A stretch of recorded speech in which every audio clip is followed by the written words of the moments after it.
কাঁদালে তুমি মোরে ভালোবাসারে ঘায়ে, কাঁদালে তুমি মোরে নিবিড় বেদনাতে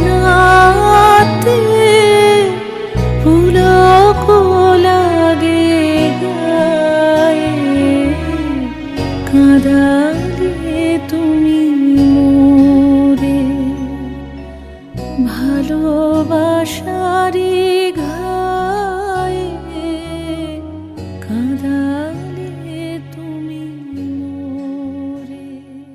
সাবানের ঠান্ডা গন্ধ আর স্নান করতে করতে আমার মায়ের খোলা গলায় গেয়ে যাওয়া রবীন্দ্রসঙ্গীত। আমার কাছে রবীন্দ্রনাথ মানে এই সব। আমার কাছে রবীন্দ্রনাথ মানে 25শে বৈশাখের আনন্দ উৎসব নয়, 22শে শ্রাবণের ব্যথা নয়, জোড়াসাঁকোর ঠাকুরবাড়ি কিংবা বোলপুরের বিশ্বভারতী।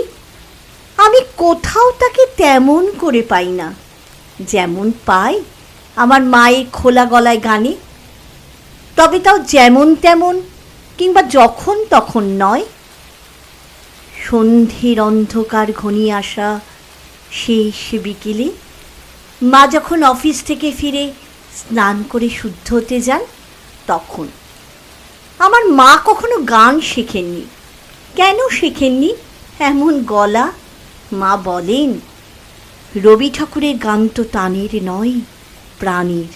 তাই আমার মায়ের একটা প্রিয় গান, কাঁদালে তুমি মোরে ভালোবাসারি ঘায়ে, এই গানটা শুনতে শুনতে কখন আমার আপনার হয়ে গেছে। সেদিন বিকেল হতে না হতেই আমাদের একরত্তি বাগানে কচি কচি গাছগুলো ভেজা ভেজা বাতাসে উথাল পাতাল হতে থাকলো। আর আমি মার মতোই খোলা গলায় গাইতে লাগলাম, কাঁদালে তুমি মোরে ভালোবাসারি ঘায়ে, নিবিড় বেদনাতে পুলক লাগে গায়ে, তোমার অভিসারে যাব অগম পারে, চলিতে পথে পথে বাজুকো ব্যথা পাই। অভিসার মানে কি মা? মা বললেন, অভিসার আবার কোথায় পেলে? কেন, তোমার গানে? আমার গানে অভিসার? ও, তোমার অভিসারে যাব অগম পারে। হ্যাঁ, ওখান থেকেই। অভিসার মানে যাওয়া, কিন্তু যাওয়া ততটা নয় যতটা যেতে চাওয়া।